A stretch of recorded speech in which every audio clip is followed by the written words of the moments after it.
Hello नमस्कार, श्री स्वामी समर्थ। आज मी खूप दिवसांनी, मला असं वाटतं 4-5 दिवस किंवा आठवडा झालाय की नाही काय माहिती नाही, पण मी खूप दिवसांनी आज व्हिडिओमध्ये आलेली आहे। तर आज विचार केला काहीही जरी झालं तरी आज व्हिडिओ करावा। तर आज आहे बैलपोळा। सर्वांना बैलपोळाच्या हार्दिक हार्दिक शुभेच्छा। तर कसा चाललाय तुमचा बैलपोळा? काय करणार आहात तुम्ही? कशा पद्धतीने तुम्ही बैलपोळा साजरा करतात मला सगळं सांगा। माझ्याशी तुम्ही शेअर करू शकता, व्हिडिओ तुम्ही शेअर करू शकता, टॅग करू शकता मला इंस्टाग्रामवर, पण त्याचबरोबर कमेंटमध्ये सुद्धा लिहून सांगू शकता की तुम्ही काय केलं, पुरणाची पोळी केली का आज। तर आज आहे बैलपोळा, त्याचबद्दल थोडीशी माझी सकाळची पूजा वगैरे सगळं झालेलं आहे, तुम्ही बघू शकता। आणि त्याच पद्धतीने महत्त्वाचं हे आहे की जे काही मी आज केलं ते तुमच्याशी शेअर करायचं होतं थोडक्यात, की आजची पूजा काय केली, काय काय केलं, काय काय करावं आज। म्हणजे अमावस्या आणि पौर्णिमा हे 2 दिवस इतके छान असतात ना, इतके सुंदर मला वाटतात, खूप फ्रेश वाटतात असं मी म्हणू शकते। कारण ह्या दिवशी नव्याने आपण आपल्या घराची पूर्ण परत थोडी साफसफाई, आपल्या उंबराचं पूजन करतो, आपण देवाऱ्यात मस्त छान सजवतो। म्हणजे आज पौर्णिमा आणि अमावस्या लोक घाबरतात, पण शक्यतो घाबरू नये। तर हे दिवस खूप महत्त्वाचे असतात, कारण आपण जेवढी सेवा म्हणजे आतापर्यंत तर माझी पूजाच झालेली आहे। आता वाजले आहेत 11, तर फक्त पूजा झाली आहे, पठण वगैरे काही झालेलं नाही आहे, फक्त 1-2 मंत्र वगैरे केले, बाकी काही झालेलं नाही। पण करेल मी जशी जमेल, कारण आज उद्या 2 दिवस आवराआवरी करायची आहे गणपती गौरीची। नॉर्मलीची जी आवराआवरी असते ती झालेली आहे, पण थोडी डीप क्लिनिंग जी आपण म्हणतो ना ती। त्याचबरोबर मी काल गेले होते सिटीमध्ये, तर भरपूरशी खरेदी केलेली आहे बघा, खूप सारी खरेदी केलेली आहे मी। ही खरेदी आहे आमच्या सोसायटीमध्ये, असा स्टॉल आनंद मेळा टाईप लागतो, म्हणजे जिथे सगळ्या प्रकारचे स्टॉल्स असतात, ज्वेलरीचं आणि कपड्याचं माझ्याकडे असतं। आणि त्याचबरोबर मी देवाचे आसन वगैरे पण आणणार आहे, ज्यांना कोणाला लागणार आहे त्याच्यासाठी देवाचे आसन, असे वस्त्र, कृष्णाचे वस्त्र वगैरे असे जे असतात ना, उद्या जाणार आहे मी, तर ते पण घेऊन येणार आहे।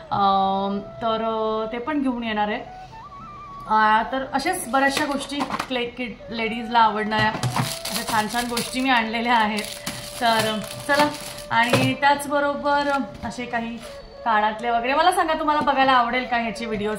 तर यूट्यूबवर माझं जे दुसरं चॅनल आहे रोहिणीज वाव वर्ल्ड, त्यावर मी हे सगळ्याचे लाईव्ह करणार आहे। हे तुम्हाला जर का ऑनलाईनही हवे असतील तर तुम्ही घेऊ शकता, प्रमोशन नाही करत आहे, पण मी सांगते की तुम्हाला हवे असतील तर तुम्ही घेऊ शकता, कारण खूप सुंदर सुंदर कलेक्शन मी आणलेलं आहे। मी इवन ऑनलाईन सुद्धा देण्याच्या पद्धतीने हे सगळं घेऊन आलेली आहे।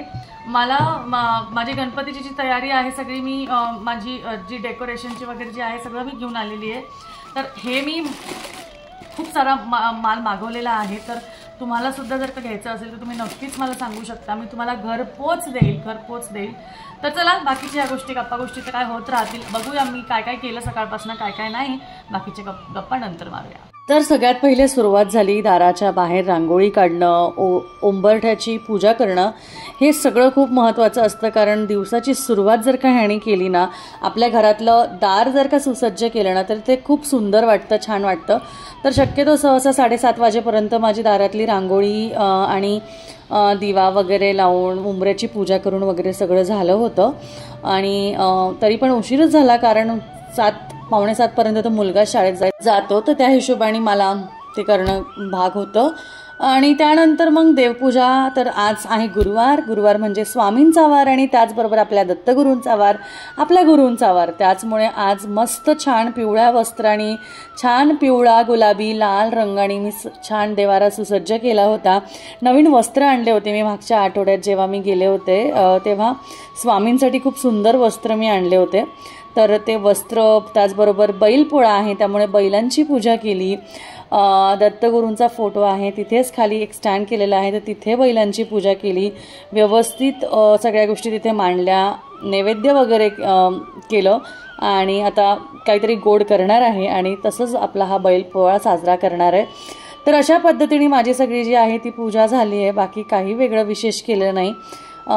तर अजून काही असेल, अजून काही झालं तर मी नक्कीच पुढे सांगेल, पुढच्या व्हिडिओजमध्ये सांगायचा प्रयत्न करेल। चला बघूया आता काय आहे अजून।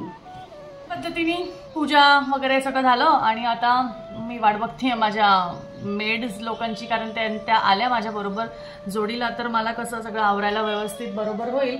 आणि त्याचबरोबर महत्त्वाचं काय म्हणजे की हां, मी तुम्हाला ह्याच्याबद्दल सांगत होते, तर तुम्ही फेसबुकवर पण लाईव्ह बघू शकता आणि ह्याच्यावर पण लाईव्ह बघू शकता आपल्या यूट्यूबला रोहिणीज वावल चॅनलला, किंवा ह्यावर मी करणार नाही कारण कसं आहे झालं तर ठीक आहे, बट लाईव्हसाठी मला नाही वाटत ते एवढं हे होईल, ह्याच्यासाठी मी ह्या चॅनलवर करणार नाही. तर चला, एवढंच होतं मला तुमच्याशी शेअर करायचं आणि बाकी एवढंच. चला, भेटू नंतर परत. असेच मस्त राहा, खुश रहा, हसत रहा आणि तुमचे जे काय कमेंट्स असतील ते मला खाली सांगा, लिहून सांगा, म्हणजे मला कळेल की नक्की काय आहे. त्याला भेटूया परत अजून एका छानशा व्हिडिओमध्ये छानशा माहितीबरोबर. तोपर्यंत काळजी घ्या. अवधूत चिंतन. श्री गुरुदेव दत्त. श्री स्वामी समर्थ. जय जय स्वामी समर्थ.